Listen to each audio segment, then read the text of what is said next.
And now, the city of brackets. You guys remember these, right? We're going to answer the highlighted clues. And let's see how we do. Something you take after performing well. Maybe you take a bow. Word after bow or zip. Bow tie, zip tie. Nice. Word you might exclaim with increasing incredulity as you discover more and more commonalities with a new friend. So you have a new friend, you're finding out you have things in common. What would you exclaim? OMG? That's not a word. Besties? Twinsies? Would twinsies be an answer? Like if you have something in common with a new friend, you're like, oh my God, we're twins. Oh, same. That's much more likely. Same. Very nice, Rose. Okay, one might be plain, sesame, or everything. How about a bagel? Have you ever tried the everything but the bagel seasoning from Trader Joe's? Not sponsored. Highly recommend. It is bagel. Okay. Characteristic of a bagel or a donut. Those things have holes. Okay. Shaker with fewer holes than the other one, usually, at least in US. At least in us? Am I reading that as United States or us? Shaker with fewer holes than the other one. Oh, maybe this is like a salt and pepper shaker. And the salt has less, I think? Okay. If I'm making a puzzle and the answer is salt, let's like reverse engineer for a second.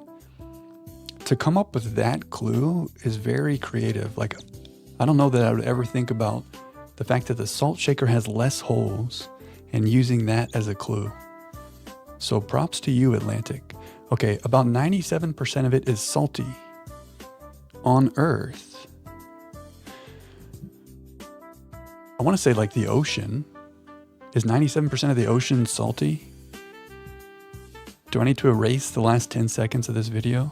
Is that a very dumb thing to say? Probably. On Earth is weird though.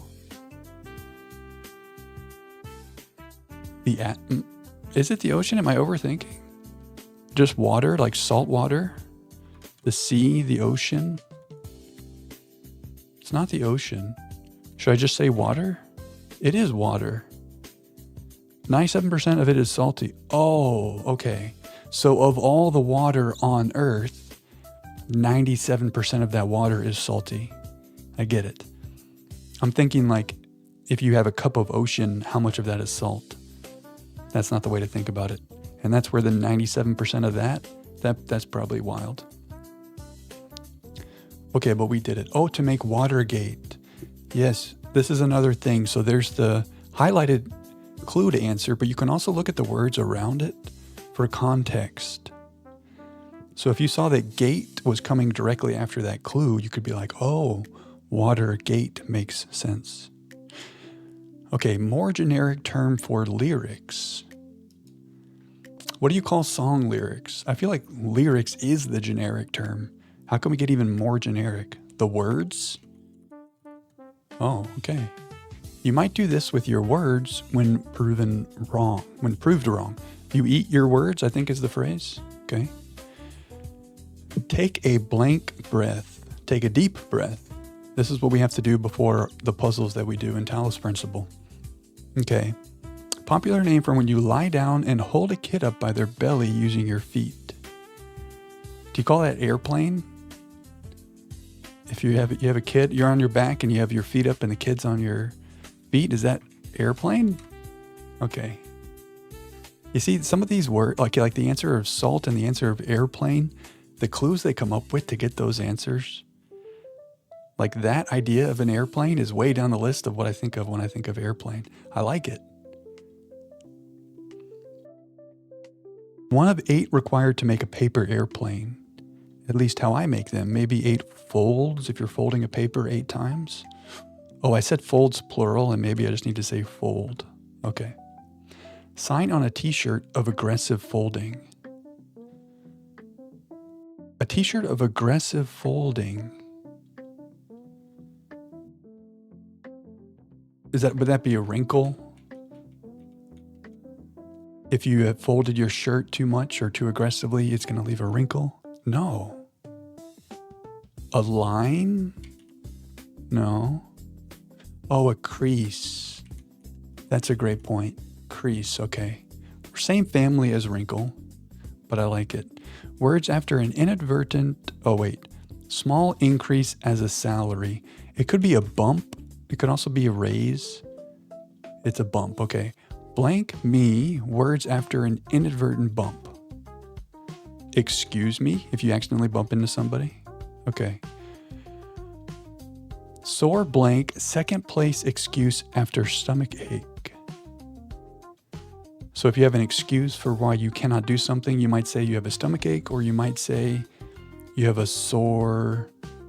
Well, look, we can maybe also use the context. Mark Felt is revealed as Watergate source, Deep something. Oh, what was the name of that? So we have two ways to get this. Can we remember? It's not Deep Purple. It's Deep something. Or it's not tummy. It's not Deep tummy. But sore tummy, that's not a thing you say. A tummy ache is what I'm thinking. Deep Impact? That's a movie. Deep Throat. That's what the guy's name was. Nice FTW. And then a sore throat would be your excuse. Very nice. Okay. So on this day in history in 2005, Deep Throat was revealed to be Mark Felt, if you're familiar with Watergate. So this is a Vanity Fair article from July of 2005. I'm the guy they call Deep Throat. So this happened in like the 70s, right? When was Watergate? 1972. So it took 25-ish years until they revealed one of the guys who was the major sources. 3 decades of intense speculation, the identity of Deep Throat, the source who leaked key details about Nixon's Watergate cover-up, had never been revealed. At 91, Mark Felt, number 2 at the FBI in the early 70s, is admitting to that historic role. So he was an FBI guy, and he leaked to these famous reporters the details of Watergate. There's a movie about this, and I don't remember what it's called. Anybody know that movie? There's a really good movie. Is the movie called Deep Throat? That might be a different genre. Yeah, that's a different genre. Okay, yeah, I should probably not be Googling that. Come on, Jack. All the President's Men? Is that the movie? Yeah, this is the movie. Yeah, okay. Biographical political thriller about the Watergate scandal. So we learned a little bit here. If you want to do some follow-up learning, go watch this movie. Robert Redford, Dustin Hoffman in their primes. This might have been a Best Picture winner. Awards. Academy Awards nominated for Best Picture. But yeah, a good film if you want to learn about Watergate some more. Or at least see some of the story acted out. Anyway, thank you to The Atlantic. That's a GG.